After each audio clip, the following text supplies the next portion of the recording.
चंद्रयान-3 ने फिर से भेजी पहले से ज्यादा भयानक फोटो और चांद का वीडियो। दोस्तों, इस समय चंद्रयान का प्रोपल्शन मॉड्यूल और विक्रम लैंडर दोनों अलग अलग हो गए हैं और जब से लैंडर लैंडिंग करने के लिए अपने सफर पर आगे बढ़ रहा है, वैसे वैसे चांद का रहस्यमयी खुलासे कर रहा है।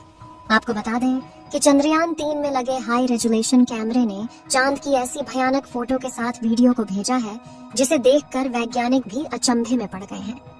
साथ ही चंद्रयान-3 के लैंडर ने इसरो के पास ऐसा मैसेज भेजा है जिसे देखने के बाद इसरो के वैज्ञानिकों को भी अपने कारनामों पर यकीन नहीं हो रहा है। चंद्रयान-3 द्वारा भेजी गई तस्वीरों को दिखाने से पहले हम आपको कुछ जानकारियां देते हैं।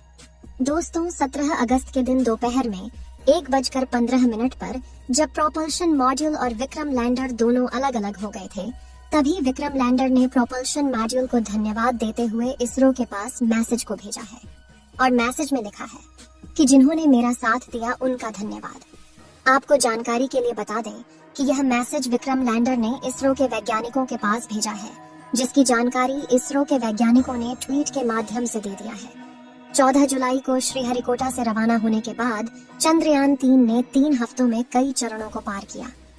चंद्रयान-3 के प्रोपल्शन मॉड्यूल और विक्रम लैंडर के अलग होने के बाद विक्रम लैंडर की डी बूस्टिंग के पहले चरण को 18 अगस्त के दिन चालू कर दिया गया। चंद्रयान-3 के लैंडर की डी बूस्टिंग की जाएगी, यानी स्पीड को धीरे धीरे कम किया जाएगा। लेकिन दोस्तों, यह प्रक्रिया इतनी आसान नहीं है। अभी तक के सबसे कठिन कामों में से यह काम एक है जिसके लिए वैज्ञानिकों को काफी ज्यादा सावधानी बरतनी होती है। साथ ही आपको बता दें कि लैंडिंग के समय इसका AI यानी इसमें लगे आर्टिफिशियल इंटेलिजेंस खुद ही निर्णय लेगा कि चंद्रयान-3 को कहां पर लैंडिंग करना है। इसमें लगा आर्टिफिशियल इंटेलिजेंस इसमें लगे सेंसर और कैमरों के माध्यम से जानकारी लेता रहेगा और उसी जानकारी के माध्यम से वह तय करेगा कि उसे लैंडिंग कहां पर करना है। यानी कि चंद्रयान-3 का लैंडर अपने आप निर्णय लेगा कि उसे जिस जगह पर लैंडिंग करना है वह जगह उसके लिए सुरक्षित है या नहीं। यदि चंद्रयान-3 का लैंडर विक्रम किसी असुरक्षित जगह यानी किसी गड्ढे या फिर ज्यादा ऊबड़-खाबड़ सतह पर लैंडिंग करने वाला होगा, तो उसमें लगा AI सिस्टम उसे उस जगह से दूसरी जगह ले जाकर सुरक्षित लैंडिंग कराएगा। हम कह सकते हैं कि इस बार चंद्रयान-3 के सफल होने के चांसेस 100% है। चलिए दोस्तों, अब आपको चंद्रयान-3 द्वारा भेजी गई तस्वीरों को दिखाते हैं। दोस्तों, इस समय जो आप अपने मोबाइल स्क्रीन पर वीडियो को देख रहे हैं, यह वीडियो चंद्रयान-3 के विक्रम लैंडर में लगे लैंडर पोजीशन डिटेक्शन कैमरा द्वारा 17 अगस्त के दिन दोपहर 1 बजे कैप्चर किया गया है।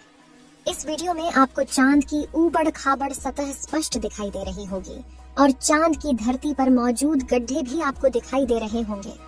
अगर हमारा चंद्रयान-3 रूस के लूना 25 से पहले चांद पर उतर जाता है, तो हमारा देश चांद के दक्षिणी ध्रुव पर उतरने वाला दुनिया का पहला देश बन जाएगा। लेकिन ऐसा होना काफी मुश्किल है, क्योंकि रूस की रोज कॉस्मोस स्पेस एजेंसी ने लूना 25 को चंद्रयान से पहले उतारने का दावा किया है। अगर रूस का लूना 25 सही सलामत रहा तो वह चांद पर 22 अगस्त को सफलतापूर्वक सॉफ्ट लैंडिंग कर जाएगा।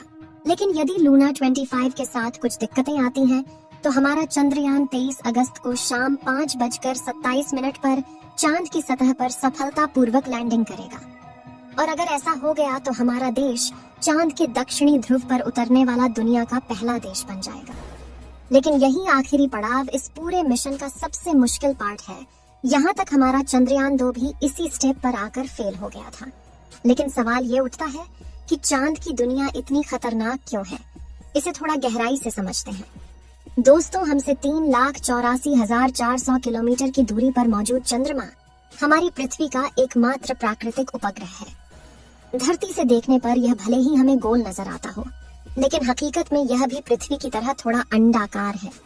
चांद का वायुमंडल बहुत ज्यादा पतला है और ये हीलियम, आर्गन, सोडियम और पोटेशियम से मिलकर बना है। चांद पर पानी भी मौजूद है, जिसकी खोज साल 2009 में हमारे चंद्रयान-1 ने सबसे पहले की थी। लेकिन यह पानी पृथ्वी की तरह लिक्विड फॉर्म में नहीं है, बल्कि चांद पर यह बर्फ के छोटे छोटे टुकड़ों में मौजूद है। आपको शायद इस बात पर यकीन न हो, लेकिन चंद्रमा हमारी नींद पर भी खास असर डालता है और यह बात एक रिसर्च में साबित हो चुकी है। दरअसल 8 से 10 साल पहले स्विट्जरलैंड के बेसल विश्वविद्यालय में यह खोज की गई थी कि अमावस की रात में लोग ज्यादा गहरी नींद सोते हैं, जबकि पूर्णिमा की रात उन्हें नींद इतनी अच्छी नहीं आ पाती। अब इसकी वजह क्या है? यह सवाल अभी भी वैज्ञानिकों के लिए एक रहस्य बना हुआ है। आपने बहुत बार सुना होगा कि चांद पर बड़े बड़े गड्ढे मौजूद हैं, लेकिन इन सभी में सबसे ज्यादा बड़े और गहरे गड्ढे चांद के दक्षिणी ध्रुव पर है और चंद्रयान 3 के विक्रम लैंडर को यहीं पर उतरना है। साथ ही इस इलाके में गड्ढे भी सबसे ज्यादा है। आप यह जानकर हैरान हो जाएंगे कि चांद के दक्षिणी ध्रुव एक ऐसा गड्ढा भी मौजूद है जो चंद्रमा का सबसे बड़ा गड्ढा है, जिसका व्यास 25 किलोमीटर और गहराई 8 किलोमीटर है। यानी इसमें 1 से लेकर 10 कुतुब मीनार तक समा सकते हैं। इतना ही नहीं, बल्कि हमारे पूरे सोलर सिस्टम का सबसे बड़ा गड्ढा है। दोस्तों, चांद के दक्षिणी ध्रुव को सिर्फ इसके गड्ढे ही इतना खतरनाक नहीं बनाते, बल्कि बेहद ठंडा तापमान भी इस जगह के भयानक होने की एक बड़ी वजह है। असल में इस इलाके में कभी भी धूप नहीं पड़ती, जिसके चलते यहाँ कुछ हिस्सों का तापमान -50 डिग्री सेल्सियस तक पहुँच जाता है। ऐसे में कोई नहीं जानता कि यहाँ कौन से रहस्य छुपे हुए हैं। वैज्ञानिकों का अनुमान है कि चांद के इन गड्ढों के नीचे बेशुमार पानी छुपा हो सकता है, या फिर हो सकता है कि यहाँ हमें कुछ ऐसा मिल जाए जिससे यह पता चले कि दूसरे प्राकृतिक संसाधन जैसे सोडियम, मरकरी, मेथेन और अमोनिया का खजाना यही है। यही वजह है कि हमारे इसरो के वैज्ञानिक ने अपने चंद्रयान 3 को चांद के इस खतरनाक इलाके में भेजने का रिस्क उठाया है। लेकिन सवाल ये उठता है कि रूस और अमेरिका तो आज से करीब 50 साल पहले ही चांद पर पहुंच गए थे, पर उन्होंने चांद के इस इलाके को खोजने में दिलचस्पी क्यों नहीं दिखाई? क्या इसके पीछे कोई ऐसी वजह है जो हमसे छुपाई गई है? असल में दोस्तों, इस विषय पर दुनिया भर में कई सारी थियरी मौजूद है, जिसमें कुछ थियरी को खुद नासा के एस्ट्रोनॉट्स ने ही जन्म दिया है।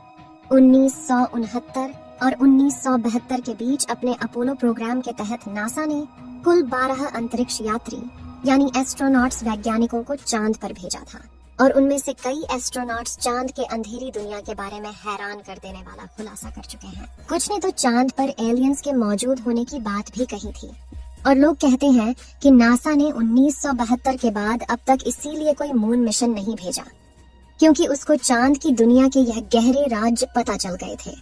हालांकि नासा की तरफ से इसकी वजह दी गई कि चांद पर ऐसा कुछ नहीं है जिसकी खोज की जाए, इसलिए अब इस मिशन पर और ज्यादा पैसा बर्बाद नहीं करना चाहता था। तो दोस्तों, अगर भविष्य में मौका मिले तो क्या आप चांद पर जाकर बसना चाहेंगे? अपनी राय कमेंट में जरूर बताएं। आज के लिए इतना ही। आपकी आखिरी जिम्मेदारी इस वीडियो को लाइक करके शेयर करने की है। इसे ज्यादा से ज्यादा मित्रों तक शेयर करें ताकि उन्हें भी जानकारी मिल सके। और भी ऐसी ही नॉलेजेबल वीडियो के लिए अपने भरोसेमंद चैनल को सब्सक्राइब जरूर करें और बेल आइकन को ऑल पर सिलेक्ट करना बिल्कुल ना भूलें। वीडियो को अंत तक देखने के लिए धन्यवाद।